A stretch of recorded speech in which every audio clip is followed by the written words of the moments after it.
کا اتنا ہی شوق ہے ڈالنے پہ تو کی ٹو کی سگریٹ کے ڈبے پہ ڈال دیتے ہیں. کیوں مطلب یہ آپ حدث آئے ہیں؟ کیوں مطلب یہ آپ حدث آئے ہیں؟ بسم اللہ الرحمن الرحیم. السلام علیکم. میں ہوں عیسیٰ نقوی اور میرے ساتھ شیر افضل مروت صاحب موجود ہیں. مروت صاحب یہ بتائیں، آپ تو اسمبلی کے اندر موجود تھے. شہباز شریف صاحب کو جب ووٹ مل گیا اور وہ پرائم منسٹر الیکٹ ہو گئے، انہوں نے تقریر کی. اس تقریر کے دوران میاں صاحب کے اوپر بڑا تبصرہ ہو رہا ہے کہ جو بڑے میاں صاحب ہیں وہ کوئی پریشان تھے یا وہ اداس تھے یا ان کے چہرے پہ مسکراہٹ نہیں تھی. کیا وجہ ہے؟ میاں صاحب کو کیا ہوا؟ بڑے میاں صاحب کو میرا خیال ہے کہ بڑے میاں صاحب سمجھتے ہیں کہ چھوٹے میاں صاحب ان کا حق لے گئے ہیں، ان کا حق مار گئے ہیں، اور واقعی افسوس کی بات ہے، رونے کا مقام ہے کہ بڑے چاہ سے، بڑے محبت سے، بڑے تم تراک سے اور بڑے ہی جاہ و جلال کی حالت میں میاں صاحب کو قالین بچھا کے لندن سے لایا گیا اور قوم کو ایک پیغام دیا گیا کہ یہ وہ نیلسن منڈیلا ہیں جو آنے والے الیکشن میں پاکستان کی تقدیر تبدیل کرے گا. اب عوام پاکستان کا کیا کیا جائے؟ انہوں نے 8 فروری کو ایسی چپیڑ اس کی منہ پہ مار دی کہ وہ اور سسٹم پورا یعنی نظام دین وہ بھی حیران ہے کہ یہ ہمارے ساتھ عوام نے کیا کر دیا ہے. بہرحال میاں صاحب جو ہیں ان کے ساتھ صحیح معنوں میں دھوکہ ہوا ہے. پی ٹی آئی سے بھی بڑا دھوکہ میاں صاحب کے ساتھ ہوا ہے. اچھا، پی ٹی آئی سے بڑا دھوکہ ہوا ہے؟ جی ہاں. وہ تو میاں صاحب آپ کے کولیگ ہیں اور ظاہر ہے کہ اب جب آپ اسمبلی کے ممبر ہوتے ہیں یا آپ اپوزیشن میں بیٹھتے ہیں یا آپ حکومت میں بیٹھتے ہیں، میاں صاحب نے اپنی پوری زندگی جو پارلیمانی لائف ہے نا اس میں لیڈ رول رہا ہے ان کا، سائیڈ رول کبھی نہیں رہا. یا وہ اپوزیشن لیڈر رہے ہیں یا لیڈر آف دی ہاؤس رہے ہیں، ورنہ وہ اسمبلی میں ہی نہیں ہوتے تھے. تو پہلی مرتبہ ایک شخص جو ہے وہ ایک ایسے سائیڈ رول میں آ کر بیٹھا ہے. کچھ لوگ یہ دعوے کر رہے ہیں کہ میاں صاحب بس صدارت والے ووٹ کے بعد لندن روانہ ہو جائیں گے، یا آپ ایکسپیکٹ کرتے ہیں کہ وہ آپ کے ساتھ کوئی پریویلیج موشن موو کر رہے ہوں گے، کوئی قراردادیں، کوئی بل، کوئی نقطہ اعتراض؟ آپ کی یہ بات نا کہ لیڈ رول رکھتے تھے یا ہیرو ہوا کرتے تھے یا ویلن ہوا کرتے تھے، حالات و واقعات نے میاں صاحب کو اب سیاسی ڈرامے میں زندہ لاش کا کردار دے دیا ہے. یہ بڑی سخت بات کر رہے ہیں آپ. نہیں، زندہ لاش تو یہی ہوتی ہے نا جو پھرتی ہیں کچھ کر نہیں سکتی ہے اور آنکھوں سے سب کچھ دیکھ رہی ہے، جو وہ چاہتے ہیں دل سے وہ حاصل نہیں ہوا، تو لہٰذا بیچارے کی حالت پہ تو افسوس ہوتا ہے. تو شہباز شریف صاحب سے آپ کو کوئی امید ہے کہ وہ جو تقریر میں فرما رہے تھے کہ میں یہ بھی ٹھیک کر دوں گا، یہ بھی کر دوں گا اور 1 سال 1.5 سال میں معاملات بہتری کی طرف چلے جائیں گے، تو شہباز شریف صاحب یہ کچھ امیدیں تو وابستہ اس لیے ہیں کہ 16 ماہ میں جو انہوں نے پاکستان کو ٹھیک کیا ہے تو واقعی سابقہ مثال موجود ہے. انہوں نے جس طرح پاکستان میں مہنگائی کو کنٹرول کیا، جس طرح امن و امان کو انہوں نے امپروو کیا، جس طرح انہوں نے پاکستان کے فارن ریزرو کو بڑھایا، جس طرح انہوں نے پاکستان کو 16 ماہ میں انقلابی ترقیاتی پروجیکٹ دیے، تو یہ ساری مثالیں دیکھتے ہوئے اب تو میاں صاحب یہ صحیح دعوے کر سکتے ہیں کہ وہ 1.5 سال میں پاکستان کی تقدیر بدلیں گے، خاک بدلیں گے. پاکستان کا انہوں نے پہلے 4 دفعہ حکومت کرنے کے باوجود بھی بیڑا ہی غرق کیا ہوا ہے.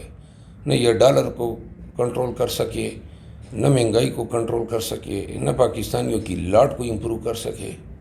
یہ ان کو سمجھ ہی نہیں آئی ہے کہ انہوں نے حکومت لی کیوں ہے. یعنی ڈیفالٹ کے کنارے پہ پاکستان کھڑا ہے، کوئی امید نہیں ہے کہیں سے پیسے آنے کی، اور پھر بھی اور حکومت بھی کیا حکومت ہے، مانگے تانگے کی حکومت ہیں جس میں شاید یہ وزراء بھی خود ہی مقرر نہ کر سکے. صحیح. تو یہ بتائیں خان صاحب کے کیسز کے اوپر اور مخصوص نشستوں والے معاملے پر آنے سے پہلے ذرا کوئکلی، آپ لوگوں نے وزیر اعلیٰ بنایا ہے علی امین گنڈا پور صاحب کو، اور مسلم لیگ نون نے پنجاب کا وزیر اعلیٰ بنایا مریم نواز کو. اور مریم نواز صاحبہ کی کوئی 8-10 ویڈیوز وائرل ہو چکی ہیں اور انہوں نے اب رمضان پیکج بھی اناؤنس کر دیا ہے. رمضان پیکج میں آٹے کے گٹو کے اوپر میاں صاحب کی تصویر بھی لگی ہوئی ہے نگہبان کے نام سے. اور گنڈا پور صاحب کدھر ہیں؟ ان کا رمضان پیکج کدھر ہے؟ یہ جو نگہبان کی تصویر انہوں نے میاں نواز شریف صاحب کی شکل میں آٹے پہ چسپاں کی ہیں، وہ کم از کم رمضان کے مقدس مہینے میں نہیں دینا چاہیے تھا۔ کیوں؟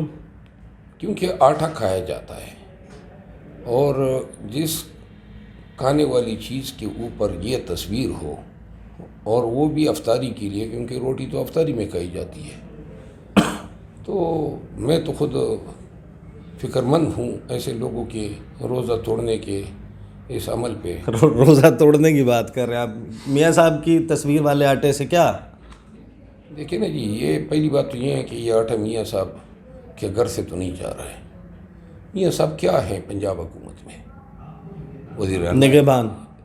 نہیں، نگہبان تو اللہ کی ذات ہے۔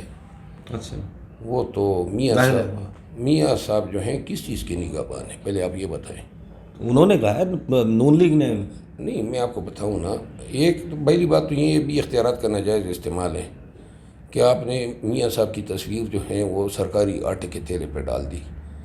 اگر میاں صاحب کی تصویر کا اتنا ہی شوق ہے ڈالنے پہ تو کیٹو کی سگریٹ کے ڈبے پہ ڈال دیتے۔ کیوں؟ مطلب یہ آپ ہنس رہے ہیں؟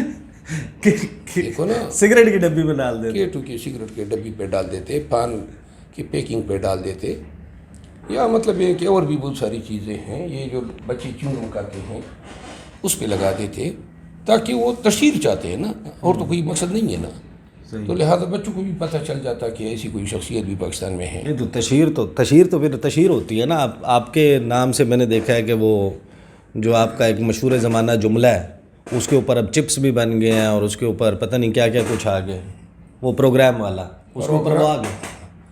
بھائی کچھ بھی ہو، میاں نواز شریف کا پروگرام اڑ چکا ہے، چاہے یہ نگہبان کے نام سے آٹے کے تیلے پہ لگا دے، یا جو ہے کسی کے ماتھے پہ نواز شریف کی تصویر لگا دے، پروگرام میاں صاحب کا بس دائمی طور پہ بڑھ گیا ہے۔ اچھا، کوئی چانس نہیں ہے، کوئی کیا امید؟ بنے گا؟ اب اس کی عمر دیکھو، مطلب قبر میں پاؤں لٹکائے بیٹھا ہے، اور نہ یہ اس کی میموری اب کام نہیں کر رہی ہے، فزیکلی بھی انسان ہینڈیکیپ ہو جاتا ہے، اور اتنے مقدمے جو ہیں ساری زندگی جو ہیں، جب بھی یہ حکومت سے نکالا گیا ہے، کبھی ایک دفعہ بھی یہ حکومت سے شرافت سے نہیں گیا ہے، ہمیشہ چارجز پہ بدعنوانی کے الزامات کے تحت گیا ہے ساری عمر، اور 45 سال سے، سن 85 میں یہ وزیر اعلیٰ بنا تھا نواز شریف، ضیاء الحق کے طفیل، اور ابھی تک پاکستان کی سیاست میں ہے۔ اگر ضیاء الحق اس کو نہ چنتا تو شاید اس کی گرد بھی پاکستان کی سیاست میں نہ ہوتی، تو لہٰذا اب اس کا چیپٹر کلوز ہے۔ شہباز شریف جو ہیں وہ فی الوقت جو ہیں چست بھی ہیں، چٹک بھی ہے، ہوشیار بھی ہیں، چالاک بھی ہے، مکار بھی ہے، ساری خوبیاں ہیں اس میں، تو چل سکتا ہے چند سال نواز شریف کی وجہ۔ تو اب جو مخصوص نشستیں خواتین کی نہیں ملیں آپ کی سنی اتحاد کونسل کو، تو کیا قاضی صاحب کے پاس جائیں گے اس پہ سنوائی کے لیے؟ ہم تو سپریم کورٹ جائیں گے، اب دیکھتے ہیں کہ ہمارے کیسز جو ہیں وہ کسی دوسرے بینچ کو دیے جاتے ہیں یا قاضی صاحب اپنے پاس رکھتے ہیں۔ خان صاحب کے حوالے سے آپ کی لیگل ٹیم نے ہمیشہ یہ دعویٰ کیا کہ یہ کیسز ایسے چٹکیاں بجاتے ہوئے ختم ہو جائیں گے، تو عمران خان صاحب جو ہیں وہ کب تک آئیں گے جیل سے؟ ہم تو پہلے دعوے کرتے تھے چٹکیوں میں، کیونکہ ہمارا خیال تھا کہ ملک میں کوئی نظام عدل ہے، یہ غلط فہمی اب ہماری دور ہو گئی ہے۔ غلط فہمی دور ہو گیا، تو اب یعنی خان صاحب باہر نہیں آئیں گے؟